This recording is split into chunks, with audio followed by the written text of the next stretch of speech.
Il s'est passé aussi beaucoup de choses à Bayonne. Pour Bayonne-La Rochelle, le deuxième match de cette émission. Bayonne qui a fait sensation avant la trêve en venant s'imposer à Paris après une longue série de défaites. Bayonne qui a fait sensation pendant la trêve en annonçant l'arrivée dans ses dirigeants de Bernard Laporte, l'ancien entraîneur du 15 de France. Comment a-t-il été accueilli? On va voir ça avec Yann Chabna qui nous attend à Jean Daugé. Yann, comment s'est passée l'intronisation de l'ancien sélectionneur du 15 de France?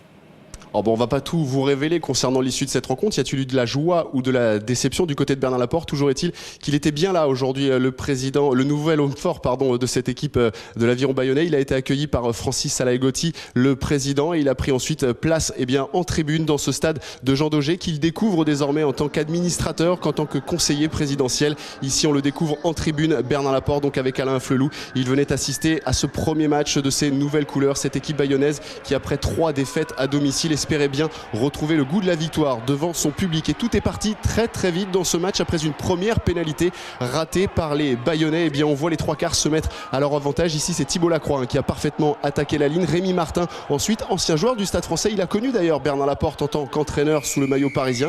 Ils vont obtenir, grâce à Rémi Martin, une bonne pénalité. Ces joueurs de Bayonne, une pénalité cette fois que va réussir Benjamin Boyer après avoir raté donc une première pénalité. Il ouvre la marque pour l'Aviron, 3-0 après 12 minutes. Les Rochelais alors réagissent et c'est leur capitaine Robert Mort qui, comme souvent, sonne la charge. Une belle percussion dans les 22 mètres et derrière le coup d'œil parfait de Benjamin Dambiel qui va écarter là-bas ce ballon difficilement capté par Thomas Soukaz et par Benjamin Boyer. L'arbitre va demander la vidéo car vous l'avez vu, l'action s'est poursuivie. Alors monsieur l'arbitre ne va pas demander à juger cette action. Vous savez qu'on n'a pas le droit de toucher un joueur en l'air. Il va juste demander la validation, oui ou non, de cet essai. Et le ralenti nous montre sans problème que Florian Ninard, au nez à la barbe de Yoann Huget, a bien aplati cet essai. Un essai accordé donc par l'arbitre mais qui ne sera pas transformé, et La Rochelle après un quart d'heure donc mène 5-3. La mêlée aujourd'hui aura été un secteur primordial dans cette rencontre. Tour à tour, les deux équipes se sont distinguées.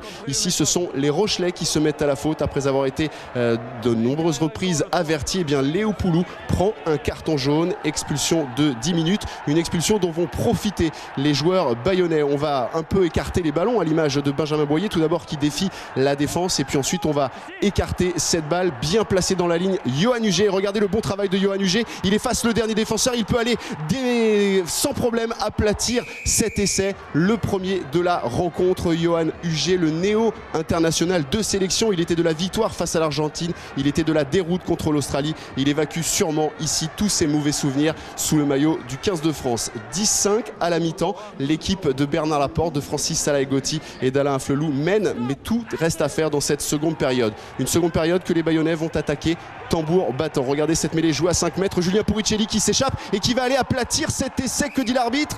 Là aussi, recours à la vidéo pour savoir si le troisième in-centre a aplati. Et là encore une fois, le ralenti nous prouve bien que Julien Puricelli, malgré le bon retour des défenseurs, aplatit ce ballon. 17-5 après la transformation de Benjamin Boyer.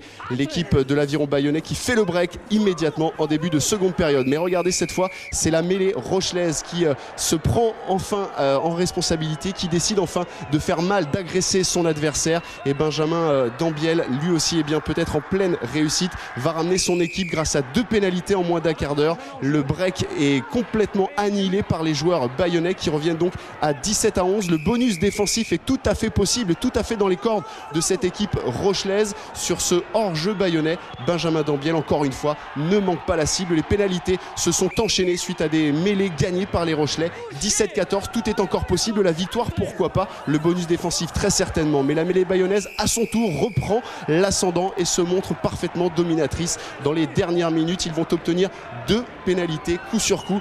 2 pénalités réussies par Julien Audy qui offre alors 9 points d'avance à son équipe. Bayonne bien parti à 3 minutes de la fin pour décrocher sa victoire. Dans les toutes dernières secondes, Benjamin Dambiel a l'occasion de ramener La Rochelle dans les clous du bonus défensif. Malheureusement, une pénalité ratée. On en reste donc à 23-14. Soulagement à Bayonne. Premier match et première victoire pour Bernard Laporte, l'Aviron qui met fin à une série, donc on l'a dit, de 3 défaites à domicile. Frustration et colère évidemment pour David Darricarrère, le co-entraîneur de cette équipe rochelaise. Ce point de bonus défensif laissé en route pourrait évidemment coûter très cher à La Rochelle en fin de saison. Et Bayonne qui regarde vers le haut avec cette deuxième victoire consécutive. On va tout de suite écouter le néo-international Yoann Huget, auteur d'un essai et qui était content de retrouver son club comme il l'a confié à David Arrieta. Voilà, une défaite face au public français pour sa deuxième sélection. Ça fait toujours mal et quand je ferme les yeux, je vois encore du orange arriver sur moi. Donc j'avais à cœur de réaliser une bonne performance aujourd'hui pour me retrouver d'abord personnellement, puis après collectivement avec les copains dans un système de jeu que je connais et où je me sens à l'aise depuis le début de l'année. Vous faites partie des supporters de Yoann Huget qui apprécient ce jeune joueur? Ouais, c'est un très bon joueur. Il a prouvé qu'il était capable de déboussoler beaucoup de défense, mais c'est vrai qu'il y a beaucoup de prétendants à son poste. Il a montré quand même de belles choses ces derniers mois, à confirmer. Voilà, il l'a confirmé aujourd'hui. On va juste écouter quand même le sentiment de Bernard Laporte à Bayonne, les raisons de son arrivée sur la côte basque, toujours avec David Arrieta. C'est un projet global qui m'intéressait. Bon, à partir du moment où ils m'ont dit oui, bien sûr, Banco, on a envie de mener ensemble la réflexion sur l'avenir de ce club et à terme essayer d'installer ce club dans l'élite du rugby français. Je crois que c'est ça l'objectif de tout le monde. Moi j'ai réfléchi, c'était pas facile pour moi. J'habite au-dessus du stade Jean Bouin, le stade du club du Stade français. J'ai un pincement au cœur quand j'en parle parce que c'était ma famille, mais au bout d'un moment il faut faire des choix dans la vie, donc je l'ai fait. À partir du moment où le Stade français me demandait rien entre guillemets, j'ai dit mais pourquoi pas répondre aux sollicitations de l'Aviron Bayonnais. Voilà, merci Yann Chabena et donc bonne chance à Bernard Laporte et à l'Aviron Bayonnais. Ongui et Tori, comme on dit au Pays Basque. Voilà.